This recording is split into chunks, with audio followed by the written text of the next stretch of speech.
Hey guys, I warmly welcome all of you to part 3 of conditional sentences, and in this video we are going to discuss first conditional. Guys, what are conditional sentences, what are the main types and function, and zero conditional sentences ਆਪਾਂ previous videos ਦੇ ਵਿੱਚ discuss ਕਰ ਚੁੱਕੇ ਹਾਂ and I hope ਤੁਸੀਂ watch ਕਰ ਲਈਆਂ and if you haven't watched please पहला उन्होंने वॉच करो I put the link in the description so that you guys can watch easily पहला उन्होंने लिंक करो जो step on step one by one move करोगे फिर तो कंडीशनल सेंटेंसेस की थॉरो नॉलेज हो जाएगी fine now what are first conditional sentences ਉਹ ਵਾਲੇ ਸੈਂਟੈਂਸਿਸ ਨੇ ਜਿਹੜੇ ਬਹੁਤ ਜ਼ਿਆਦਾ ਯੂਜ਼ ਹੁੰਦੇ ਨੇ ਵੈਰੀ ਯੂਜ਼ ਸੈਂਟੈਂਸਿਸ ਠੀਕ ਹੈ ਜਿਵੇਂ ਤੁਸੀਂ ਸਪੋਕਨ ਇੰਗਲਿਸ਼ ਦੀ ਗੱਲ ਕਰੋ ਜਾਂ ਫਿਰ ਡੇ ਟੂ ਡੇ ਕਨਵਰਸੇਸ਼ਨਸ ਦੀ ਗੱਲ ਕਰੀਏ ਹੈ ਨਾ ਜਾਂ ਫਿਰ ਆਪਾਂ ਆਇਲਸ ਦੇ ਸਟੂਡੈਂਟ ਆ ਐਸੇ ਰਾਈਟਿੰਗਸ ਦੀ ਗੱਲ ਕਰੀਏ ਲੈਟਰ ਰਾਈਟਿੰਗਸ ਦੀ ਗੱਲ ਕਰੀਏ ਉਹਨਾਂ ਦੇ ਵਿੱਚ ਜਿਹੜੇ ਸਭ ਤੋਂ ਜ਼ਿਆਦਾ ਯੂਜ਼ ਹੁੰਦੇ ਨੇ that are first conditional sentences now function use ਕਿੱਥੇ ਹੁੰਦਾ ਫਸਟ ਕੰਡੀਸ਼ਨਲ ਸੈਂਟੈਂਸਿਸ ਉੱਥੇ ਅਸੀਂ ਯੂਜ਼ ਕਰਦੇ ਹਾਂ ਜਿੱਥੇ ਹਾਈ ਪੋਸੀਬਿਲਿਟੀ ਹੁੰਦੀ ਹੈ ਮਤਲਬ ਬਹੁਤ ਜ਼ਿਆਦਾ ਚਾਂਸਸ ਹੁੰਦੇ ਨੇ ਕਿਸੇ ਚੀਜ਼ ਦੇ ਚਾਂਸਸ ਨੇ ਜਾਂ ਆਪਾਂ ਕਿਸੇ ਨੂੰ ਵਾਰਨਿੰਗਸ ਦੇਣੀਆਂ ਨੇ ਹਨਾ ਕਿਸੇ ਨੂੰ ਕਿਸੇ ਚੀਜ਼ ਦੇ ਲਈ ਵਾਰਨ ਕਰਨਾ ਹੈ ਉਦੋਂ ਇਹਨੂੰ ਅਸੀਂ ਯੂਜ਼ ਕਰਦੇ ਹਾਂ ਗਾਇਸ ਜ਼ੀਰੋ ਕੰਡੀਸ਼ਨਲ ਅਸੀਂ ਯੂਜ਼ ਕੀਤਾ ਸੀ ਉਹਨੂੰ ਹਲਕਾ ਜਿਹਾ ਅਸੀਂ ਰਿਕਾਲ ਕਰ ਸੋ ਜ਼ੀਰੋ ਕੰਡੀਸ਼ਨਲ ਸੈਂਟੈਂਸਿਸ ਆਰ ਯੂਜ਼ਡ ਇਨ ਸਾਇੰਟਿਫਿਕ ਫੈਕਟਸ ਜਿਹੜੀਆਂ ਚੀਜ਼ਾਂ ਸੱਚ ਹੁੰਦੀਆਂ ਨੇ ਅਬਾਊਟ ਦ ਰੀਅਲ ਵਰਲਡ ਹੈ ਨਾ ਉਹਦੇ ਲਈ ਅਸੀਂ ਯੂਜ਼ ਕੀਤੇ ਸੀ ਹਾਊਐਵਰ ਫਸਟ ਕੰਡੀਸ਼ਨਲ ਸੈਂਟੈਂਸਿਸ ਨੂੰ ਅਸੀਂ ਯੂਜ਼ ਕਰਾਂਗੇ when there is high possibility or chances or when you give warnings to others ਠੀਕ ਹੈ ਹੁਣ ਇਹ ਹਾਈ ਪੋਸੀਬਿਲਿਟੀ ਚਾਂਸਿੰਗ ਜਾਂ ਵਾਰਨਿੰਗ ਅਸੀਂ ਕਿਹਦੇ ਵਿੱਚ ਦੇਵਾਂਗੇ ਹਮੇਸ਼ਾ ਇਫ ਕਲੌਜ਼ ਦੇ ਵਿੱਚ ਦੇਵਾਂਗੇ as we have discuss earlier ਦੋ ਕਲੌਜ਼ ਹੁੰਦੇ ਨੇ ਕੰਡੀਸ਼ਨਲ ਸੈਂਟੈਂਸ ਦੇ ਵਿੱਚ ਵਨ ਇਜ਼ ਕੰਡੀਸ਼ਨ ਜਿਹੜਾ ਇਫ ਵਾਲਾ ਹੁੰਦਾ ਸੈਕੰਡ ਇਜ਼ ਰਿਜ਼ਲਟ ਕਲੌਜ਼ ਜਿਹੜਾ ਮੇਨ ਕਲੌਜ਼ ਹੁੰਦਾ ਫਾਈਨ ਜਿਹੜਾ ਇਫ ਵਾਲਾ ਕਲੌਜ਼ ਹੋਏਗਾ ਉਹਦੇ ਵਿੱਚ ਹਾਈ ਪੋਸੀਬਿਲਿਟੀ ਹੋਏਗੀ ਉਹਨੂੰ ਅਸੀਂ ਕਹਾਂਗੇ first conditional sentences now what is the rule ਹੋਏਗਾ ਜਿਹੜਾ ਇਫ ਵਾਲਾ ਕਲੌਜ਼ ਹੋਏਗਾ ਉਹਦੇ ਵਿੱਚ ਅਸੀਂ ਹਮੇਸ਼ਾ ਯੂਜ਼ ਕਰਾਂਗੇ ਸਿੰਪਲ ਪ੍ਰੈਜ਼ੈਂਟ ਐਂਡ ਜਿਹੜਾ ਮੇਨ ਕਲੌਜ਼ ਹੋਏਗਾ ਰਿਜ਼ਲਟ ਕਲੌਜ਼ ਹੋਏਗਾ ਉਹਦੇ ਵਿੱਚ ਅਸੀਂ ਯੂਜ਼ ਕਰਾਂਗੇ ਸਿੰਪਲ ਫਿਊਚਰ ਠੀਕ ਹੈ ਜ਼ੀਰੋ ਕੰਡੀਸ਼ਨਲ ਦੇ ਵਿੱਚ ਅਸੀਂ ਦੋਨਾਂ ਦੇ ਵਿੱਚ ਹੀ ਇਫ ਕਲੌਜ਼ ਸੀ ਚਾਹੇ ਰਿਜ਼ਲਟ ਕਲੌਜ਼ ਸੀ ਅਸੀਂ ਸਿੰਪਲ ਪ੍ਰੈਜ਼ੈਂਟ ਯੂਜ਼ ਕੀਤਾ ਸੀ ਬਟ ਹੇਅਰ ਵੀ use simple present with if in the condition clause and simple future like will आ जाएगा है ना will do will go will ਦੇ ਨਾਲ ਕੀ ਆ ਜਾਏਗੀ verb ਦੀ first form ਆਏਗੀ ਠੀਕ ਹੈ ਤਾਂ simple future use ਕਰਾਂਗੇ ਔਰ you could use it as a vice versa ਹੈ ਨਾ ਉਦੋਂ ਤੁਸੀਂ ਕੀ ਕਰੋਗੇ result clause ਤੁਸੀਂ ਅੱਗੇ ਲੈ ਕੇ ਆਓਗੇ ਫਿਰ ਤੁਸੀਂ ਕੀ ਕਰੋਗੇ if clause ਨੂੰ ਤੁਸੀਂ ਪਿੱਛੇ ਲਿਖ ਦੋਗੇ ਬਟ ਫਿਰ ਜਿਹੜਾ ਆ ਵਾਲਾ comma ਹੁੰਦਾ ਇਹ ਨਹੀਂ ਆਏਗਾ ਜਦੋਂ if clause ਅੱਗੇ ਆਏਗਾ ਤਾਂ comma ਤੁਸੀਂ ਵਿੱਚ ਪਾਓਗੇ ਜਦੋਂ result clause ਅੱਗੇ ਆਏਗਾ ਤਾਂ comma ਨਹੀਂ ਆਏਗਾ ਇਹ ਗੱਲਾਂ ਦਾ ਤੁਸੀਂ ਧਿਆਨ ਰੱਖਣਾ ਹੈ fine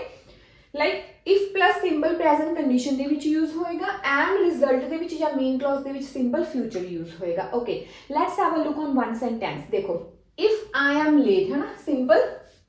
present if I am late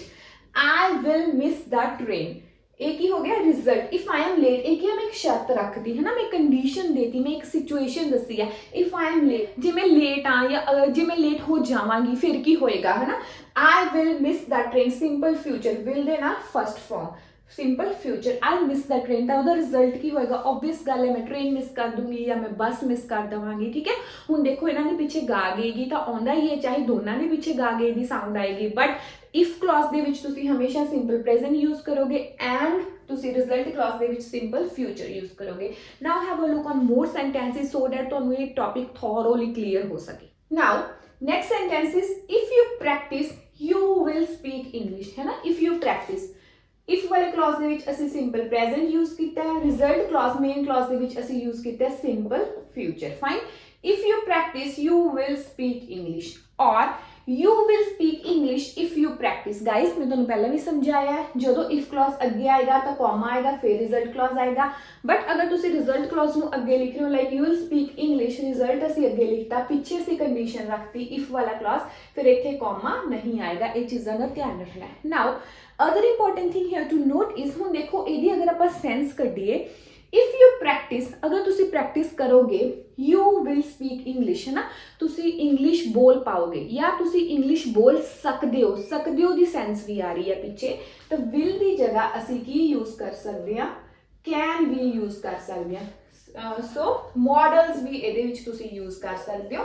will ਦੀ ਜਗ੍ਹਾ so you could use if you practice you can speak English or if you practice you will speak English fine. And guys मैं बार बार कह रही हूँ इनू कन्फ्यूजन नहीं करनी कि चाहे दोनों क्लॉसेस दे विच की आ रही है गा गे दी साउंड आ रही है, बट इफ क्लॉज दे विच कंडीशनल क्लॉज दे विच हमेशा सिंपल प्रेजेंट आएगा, चाहे साउंड गा गे दी आउंदी है। लाइक इफ यू प्रैक्टिस, अगर तुसी प्रैक्टिस करोगे, गे आ गया पीछे है ना, जे मैं प्रैक्टिस करांगी, गी आ गया पीछे, बट सिंपल प्रेजेंट ही यूज करना है। And in the main clause, in the result clause you will use simple future will दे नाल वर्ब दी फर्स्ट फॉर्म यूज करोगे। Fine, okay. Next is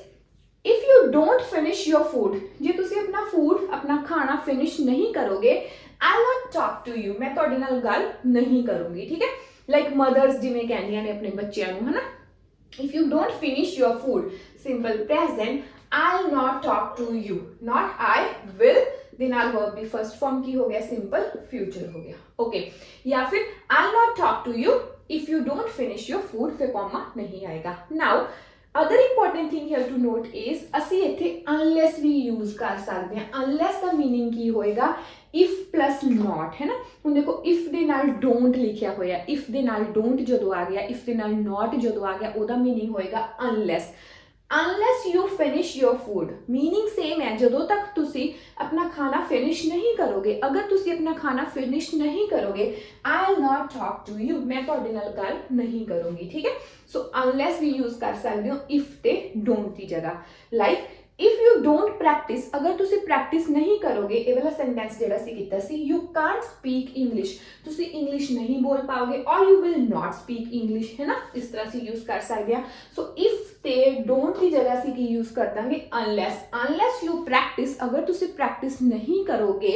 you can't speak English, तो ਤੁਸੀਂ English नहीं बोल पाओगे, or you will not speak English, ठीक है। so will ਦੀ ਜਗ੍ਹਾ ਜਿੱਥੇ sense ਬਣ ਰਹੀ ਹੈ ਸਕਦਾ ਸਕਣ ਦੀ, ਤਾਂ ਉੱਥੇ ਤੁਸੀਂ can use ਕਰ ਸਕਦੇ ਹੋ, models use ਕਰ ਸਕਦੇ ਹੋ, fine। and ਤੁਸੀਂ if plus not ਨੂੰ replace ਕਰਨ ਦੇ ਲਈ unless ਵੀ use ਕਰ ਸਕਦੇ ਹੋ, clear। next is warnings ਦੇ ਲਈ, ਹੁਣ starting ਦੇ ਵਿੱਚ ਆਪਾਂ discuss ਕੀਤਾ ਸੀ first conditional ਅਸੀਂ use ਕਰ ਸਕਦੇ ਹਾਂ when there are high possibility ਜਾਂ chances ਜ਼ਿਆਦਾ ਹੁੰਦੇ ਨੇ, ਜਾਂ ਫਿਰ warnings, warning ਮਤਲਬ ਕਿਸੇ ਨੂੰ ਅਸੀਂ warn ਕਰਦੇ ਹਾਂ। like if you drop the glass, ਜੇ ਤੁਸੀਂ ਗਲਾਸ ਨੂੰ ਛੱਡ ਦੋਗੇ, ਡ੍ਰੌਪ ਕਰ ਦੋਗੇ, it will break, ਤਾਂ obvious ਗੱਲ ਹੈ ਨਾ, warning ਕਿਸੇ ਨੂੰ ਦੇ ਰਹੇ ਹੋ, ਟੁੱਟ ਜਾਵੇਗਾ, ਹੈ ਨਾ। like if you drop the glass,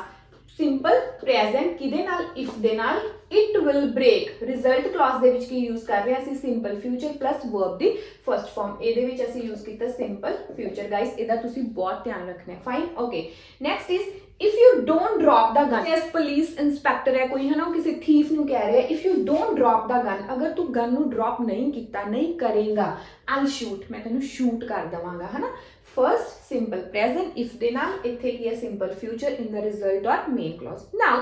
other important thing here to note is ਇੱਥੇ ਵੀ ਤੁਸੀਂ models ਦਾ use ਕਰ ਸਕਦੇ ਹੋ। like if you drop the glass, ਜੇ ਤੁਸੀਂ glass ਨੂੰ drop ਕਰ ਦਵੋਗੇ, ਛੱਡ ਦਵੋਗੇ, it will break, ਹੈ ਨਾ। will ਦੀ ਜਗ੍ਹਾ ਹੁਣ ਅਸੀਂ ਕੀ use ਕਰ ਸਕਦੇ ਹਾਂ, might, it might break, ਹੈ ਨਾ, chances ਨੇ, possibility ਹੈ, ਤਾਂ models ਦਾ use ਤੁਸੀਂ ਕਰ ਸਕਦੇ ਹੋ guys, ਇਹ ਗਲਤ ਨਹੀਂ ਹੋਏਗਾ, it might break, ਠੀਕ ਹੈ। या फिर the glass will break if you drop it, इस तरह भी बन जाएगा, फिर कॉमा नहीं आएगा, जो रिजल्ट क्लॉज अगे आएगा उदो कॉमा नहीं आएगा। सो गाइज जो मॉडल्स की अगर सेंस बन रही है, कैन की बन रही है, शुड की बन रही है, माइट की बन रही है, तो तुम उन्होंने यूज कर सकते हो, बिल्कुल भी गलत नहीं होएगा। So that's all for today's video, I hope the concept is clear to you guys. Now I guess ਤੁਹਾਨੂੰ ਥੋੜਾ ਨੌਲੇਜ ਹੋ ਚੁੱਕੀ ਹੈ about the first conditional sentences. ਇਹਦੇ ਵਿੱਚ ਕਿਹਦਾ ਧਿਆਨ ਰੱਖਣਾ ਹੈ, ਇਹ ਯੂਜ਼ ਹੋਣਗੇ when there is high possibility, if clause ਦੇ ਵਿੱਚ ਜਦੋਂ ਸਿਚੁਏਸ਼ਨ ਕੰਡੀਸ਼ਨ ਦਿੱਤੀ ਗਈ ਹੈ, ਚਾਂਸਸ ਨੇ ਜਾਂ ਫਿਰ ਵਾਰਨਿੰਗਸ ਦੇ ਰਹੇ ਹਾਂ। ਐਂਡ ਅਸੀਂ ਯੂਜ਼ ਕਰਾਂਗੇ ਇਫ ਕਲੌਜ਼ ਦੇ ਨਾਲ ਹਮੇਸ਼ਾ ਸਿੰਪਲ ਪ੍ਰੈਜ਼ੈਂਟ ਯੂਜ਼ ਕਰਾਂਗੇ, ਐਂਡ ਰਿਜ਼ਲਟ ਔਰ ਮੇਨ ਕਲੌਜ਼ ਦੇ ਨਾਲ ਅਸੀਂ ਹਮੇਸ਼ਾ ਸਿੰਪਲ ਫਿਊਚਰ ਯੂਜ਼ ਕਰਾਂਗੇ।